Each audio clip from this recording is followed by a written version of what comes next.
had began although she was a professional for many years in front and behind the scenes on a photo set. Emissary had a strange sense that something strange was going on but had no idea that her lover had embarked on treading water with another woman.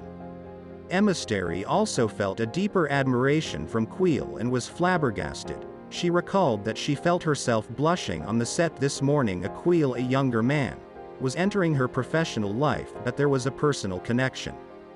Without words they had flirted with one another behind the eye of the camera, as well as the lure of revealing attire Emissary knew had caught Queel's own eyes. Flirtation they both felt. Ebony also had a second consideration of the photo shoot and asked Emissary how did it come to her being the model on set opposed to their agenda, possibly his own guilt surfacing as well, feeling the need to bring up the chemistry he walked in on at the studio. Ebony left the topic aside and caressed Emissary, still wearing barely anything. Unzipping the sheer bodysuit became the focus rather than chatter concerning Queel. All that was shut down with hush pillow talk. Queel called Lotus to check in just as he was arriving at his loft. Cher Astacares had already been enjoying the mischief she and Queel had orchestrated. She had been reviewing photos in Queel's digital camera he'd left behind. Naked and quite comfortable, Astacares was standing in the living room when Queel entered his high-security loft. He smiled as the electronic doors slid to the side, revealing the invitation waiting for him. Upon the offer, Queel proceeded to carry through, taking things into his bedroom where they remained for the next several hours. Not before though. I should envy him, you know?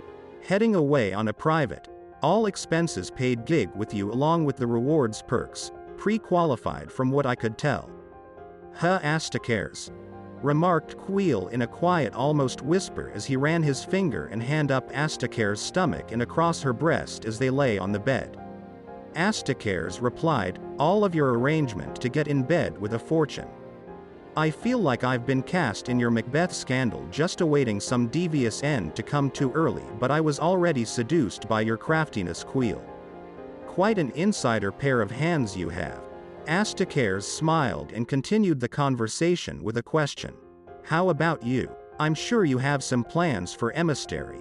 Queel replied, nothing. You haven't been acquainted with Astacares. As he continued the foreplay, now completely just as bare as his counterpart, he extended his hand to Astacares, pulling her towards him across the bed. Come here. We are due to reaffirm, let's say, a bit of allegiance. Queel then embraced Astacares from behind after turning her onto her stomach on the bed rather roughly. Astacares gave into being dominated and they continued into their bedroom courtship rather comfortably. Queel, I thought you had gotten used to having sex with someone who knows everything you like. How do you do it? Asked Astacares. You seem to not have any problem, Astacares, yourself from the position you took up on top of Ebony's dick at the studio, he laughed. Very impressive. The whole shock treatment or shocking performance I witnessed at the studio. You appeared rather, let's say, hungry. Did I bring enough food for you? I don't have any problem carrying through on what I was viewing on screen. The whole tabletop thing gave me a rush. I wanted to call you since E-flat backed off. Queel laughed. The idea that you do want to have sex with him, well, do you have anything else you want to share? Yes, I do actually, Queel. Astacares continued with the sex they were having. It was long before they were expressing they had exhausted themselves. Queel had a few things to say before it was said and done. Quite an early start today. I'm very satisfied at the way things are progressing. Astacares, let's leave our work in the other room. I appreciate you bolstering my ego, but nonetheless we're not having an orgy. Queel ended the conversation and walked into his bathroom to shower and reapply his cologne. Do you plan on launching a fragrance line while abroad? I smell of you, not of myself. Queel smiled. Coming to join me? No, replied Astacares. Queel's cell phone rang while he was turning off the shower and he answered his phone while in the bathroom. What was that? Queel was referring to the early morning fainting spell with Emissary. That's not exactly what we had planned for Queel, but just to take some precautionary measures, we now have some incriminating video that might cause Ebony to rethink his lady love here insofar as this oh so lovey-dovey ficid that's been going on. I'd say your footage of Ebony is of no less quality, asked the voice on the other end of the call. Yes. I will say Astacare's helped to bring out the quality acting we want to see out of Ebony while he's juggling two women. I did sense something different about his attitude while he was trying to keep his erected moment quiet, or rather the shock to his dome that Astacare's was being as forward while two other men were there. The caller continued, you evidently have your women to handle along with keeping to the plans, Queel. Do not let them get ahead of you. Stick to the agenda, Queel, and the less interference we'll have to deliver insofar as updating or recomposing this wonderful mastermind of parallel duets you have going on. I see everybody is in bed with the idea. The caller ended the call. Chapter 4. Jacuzzi sex leaves a lot on the mind. That's exactly what had been going on. Ebony headed for the shower and asked Emissary to join him. She did, and they continued a very sensual shower. Ebony headed for the shower and asked Emissary to join him. Quite frankly, she did, and they continued a very sensual shower. As if Emissary finished Ebony's thoughts, the shower and bath accommodated a jacuzzi that the two migrated over towards, where the next hour found the jacuzzi occupied and the perfect sitting for after-sex conversation. E-flat leaned back and Emissary continued to massage him as they opened up about the plans ahead of them once more. Emissary sat straddling Ebony and began, you know I'm going to miss this, right? I might have to fly there in behind you, not only to get a sneak peek but some exciting new atmosphere, as always romantic. Ebony, smiling yet delivering a very serious look, just stared at Emissary. He had a lot on his mind indeed. The beginning of an affair that he somewhat had been coerced into, as he later thought that perhaps it was not worth the turmoil. Yeah, after sex with Emissary. Great sex. This is the part where we normally hear from Stooge had it been Star and Locust. Yeah, great sex and a ring, and a car, some more shopping, and some more shopping to put the cherry on the top of guilt. That is how that Sunday you were orchestrating with so much talent was served, right? But this was not them. Stooge was not there to interpret it on the sidelines as to how to proceed as she did at the studio. Ebony was going to have to come up with some combative strategy or cowered into instinctive masculine to female attraction topped with Astacaris's ass, aggressive sexuality, and it was quite the Sunday. Real natural ingredients. Ebony had put in work for the last couple days. He carried Emissary back to the bed where they both got under the covers, but Ebony, for the first time throughout his intimacy with Emissary, was thinking of another woman later on that night. But it wasn't sexual. Featured, Unpromised Seduction by Jocelyn Shaw. The unpromised hands, that carried with them only the remorse that the lover's touch had ended or the climax hadn't lasted long into past the hours now approaching sober, teased the night and day back and forth between them. The hangover had the scent of two lovers, but it was just faint enough to catch the lips that now was speaking and purring soft whispers such as that on the phone, slowly sipping coffee, just enough to open his eyes after tasting the beans that moments last had passed over her tongue. She kissed him. Strings of the chords from their passion remained on his tongue. He gave her a look that had passed between them several times over the bedroom affair that was now into its fourth season. Unpromised seduction, unspoken between them. Unpromised seduction expected, but now there were two bodies holding one another's promises that suspended the rules every time they embraced. The kiss warmed as if they were still indulging. They lay together in the corpses of two exhausted bodies below two sets of eyes that had caught all the B-roll footage, the only functioning organs at the moment while they lay blazed from sex. He was always on cue, knowing her body, every inch as he did now. He ran the tips of his fingers up the backs of her hips into the inner thighs and up to the cusp of her vagina, something that she loved as she reflexed with a slow, leaned forward surrendering as he continued into the onset of sexually explicit invitations, answered. Things had gotten past a newly held memory afar from their ordinary plans which landed them into the sheers and open air of the beachside seclusion hid in a huge catacomb of honeymooners or couples who held an open affection and attitude towards sparing secrets. Sparing the blaze, the sparks still in the embers, flames and frames of the wood that seemed to catch the red and yellow hues when looking back at the flame. Time had come to designate. Ebony and Emissary shared the rest of the night together after a long afternoon. What had become of these wild casualties and unpromised days and nights, love that stole hours, days and the breath so many times before tonight? Was now the time to try to incorporate the formalities or keep the air above them open for further clouds that breezed with the wind and slow winding grinds? The touch of a lover's hands, the taste of his tongue, her perfume and the slight gesture of his head which turned sideways looking up at her bare, naked frame heading into the bath.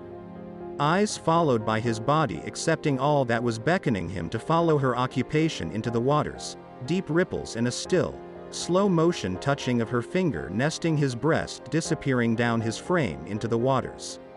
Why close into the past all that the two had embraced?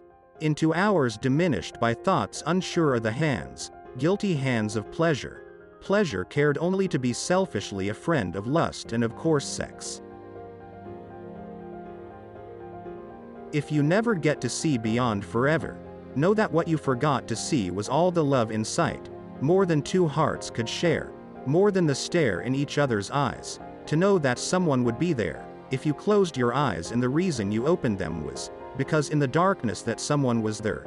If you never get to see beyond forever, know that what you forgot to see was all the love you left there, more than two hearts could share, more than all the reasons you need, more than all that you stand to bear, in the darkness face to face, you'd know, I'd be there, and if you never get to see, forever in your sight, what you missed, days that didn't close without one another, days that blend together, what you missed, passed you by, and it's forever, that I want you to know, if you never get to see forever.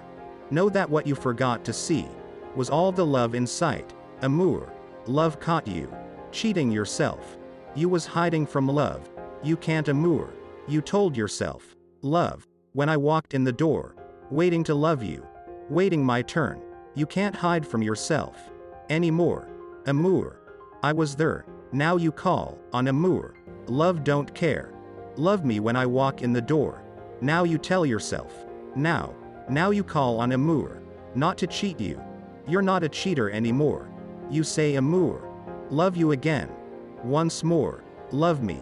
You still love me. Not to make you wait anymore. Amour. Never stop you from loving me. Just you. Cheating yourself. Cheating me. Cheating love. Oh amour. To love you once more. Now you tell yourself. Jocelyn Shaw. Chapter 2. No Clothes. Queel wasn't working alone unbeknownst to Astacares. It wasn't a Bonnie and Clyde hustle about to happen. Queel's security lay with his fellowship with several other players in the game he had paid out between Lotus, Ebony, Emissary and Astacares. Queel excused himself for a moment, leaving Emissary in the front room to take a phone. On the other end of the phone, a deep, heavy masculine voice asked Queel if Emissary was in the front room. Yes, replied Queel. Queel was instructed to stay in the back room while room service stopped by the room.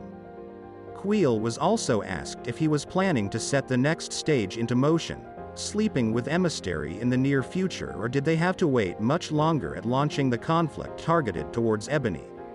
Lastly, Queel was told the cameras had been put in place. Queel hung up the phone. Moving ahead quicker than Queel had desired to was not a bad idea, but he had planned on playing a little while longer with teasers between he and Emissary just to see if she'd relinquish any interest towards him genuinely. Room service rang the buzzer at the door and Emissary opened the door, whereas the gentleman posed to be an employee, a room attendant, of the hotel was delivering a gift basket of edibles to a wedding party. Emissary stated that there wasn't a wedding party in the suite and the room attendant stated he would leave the gift anyway as compliments of their stay and apology for interrupting them. As Emissary accepted the basket in her arms, the young man removed a small distraction for Ebony before Emissary and Ebony could rekindle the moment where they had left off before Ebony had left for the job. Queel liked what he saw and was impressed with Emissary's bold attire and attention-getting methods in her personal affairs as he stated to himself, "Indeed, very well indeed." Queel couldn't help holding onto the image of Emissary in the sheer jumpsuit, a beautiful woman. Yes indeed, he repeated again in his thoughts. Queel had been around beautiful women throughout his early launch of his career portfolio. Aspirations to gather captivating models who worked well with his camera and directions, many whom he slept with as well. It was not long before Queel and Emissary arrived at the studio. Chapter 3. Unbelievable. Astakares had decided not to stay in the studio loft and had gone to Queel's condo after talking to Ebony. The studio was empty and Queel saw this as another opportunity to get close to Emissary, being as helpful as he possibly could. The spy cameras were still in place in the studio and Queel made very little haste in turning them back on to continue collecting his footage. As Emissary got situated in the loft in the back of the studio, she called Ebony to let him know she was at the studio and there had been a change in the plan to meet him, of which he replied that he gathered that there was a change in plans and he had began to worry about her. Ebony told Emissary he would hurry over to the studio. Queel made his move pretending to check up on his equipment in the studio, but he was setting up a shoot and then asked Emissary if she would join him on the set. Emissary replied that she hadn't been on a set for a photo shoot in quite some time but allowed Queel's charm to woo her onto the set.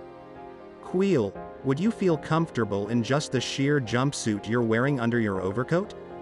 We're adults. It's just that you have a beautiful body and face I'd like to capture. Only a professional gesture between us," continued Queel. Emissary replied, "Queel, I'm not uncomfortable. I've modeled nude in my early days myself." Queel, no disrespect, a compliment.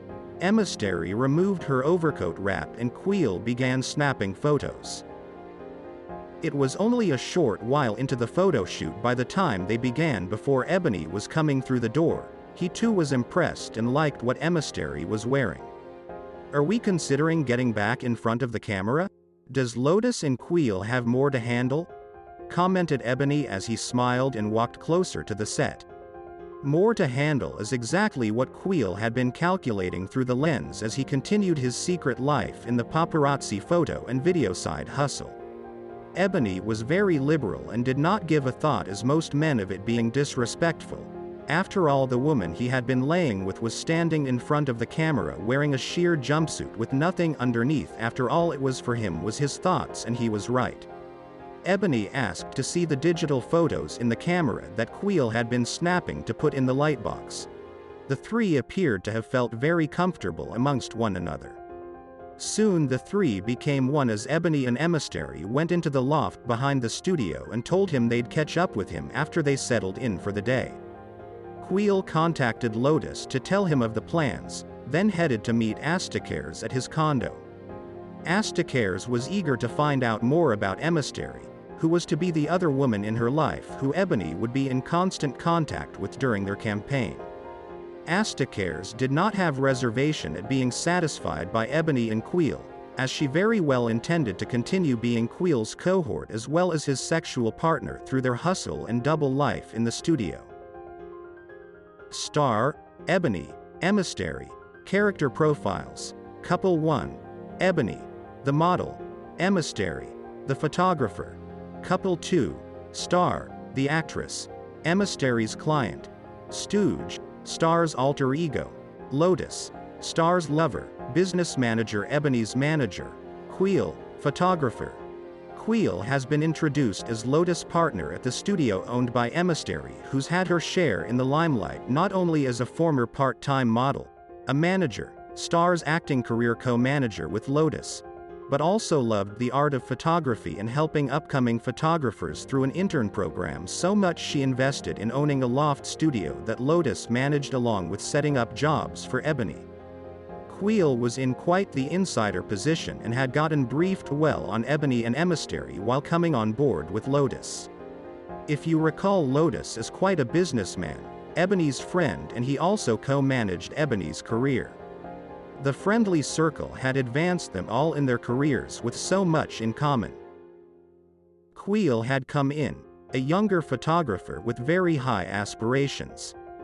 Right now Queel was aspiring to acquire Emissary's studio and the reputation that went along with it, not only in the city but its international connections. Lotus and Star had some in-between time away from the others. They had taken up as honeymooners before the actual wedding day, before the actual engagement. They were basking in their newfound chemistry laid up at Lotus Condo, secluded in a suburb off the city line. The studio had made for a great loft for both couples to get into bed with their ideas as well as relax close to the clock hours they were putting in towards their portfolios.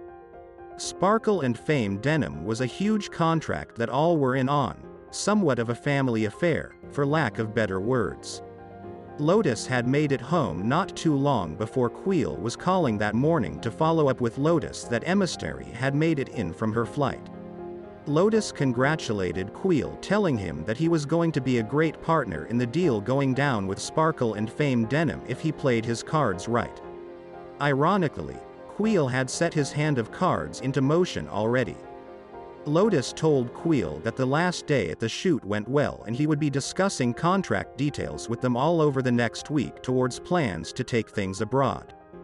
Before hanging up with Queel, Lotus asked about Astacares insofar as how they were managing their guest living arrangements, so as he was unaware that Queel and Astacares had known one another longer than Queel had let be known. Lotus was under the impression that,